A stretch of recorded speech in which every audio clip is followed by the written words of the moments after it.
সিরাজগঞ্জে বিএনপির চেয়ারম্যান জনাব তারেক রহমানের প্রোগ্রামে বিএনপির নির্বাচনী জনসভায় যাওয়ার পথে উল্লাপাড়াতে বহরের গাড়ি আমাদের পিছন থেকে আমাদের গাড়িকে মেরে দিয়েছে।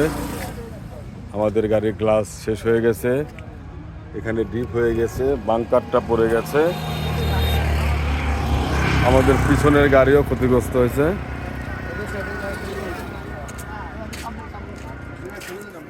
আমাদের পিছনে এটা ছিল, এই গাড়িটাও ক্ষতিগ্রস্ত হয়েছে। পিছনে আর একটা প্রাইভেট কার ছিল, সেটাও ক্ষতিগ্রস্ত হয়েছে।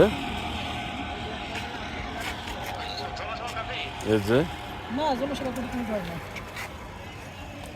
তো আমরা এখন গাড়ি ঠিক করার জন্য কোনো জনসভাতে আর যাচ্ছি না, আমরা এখান থেকে ব্যাক করছি।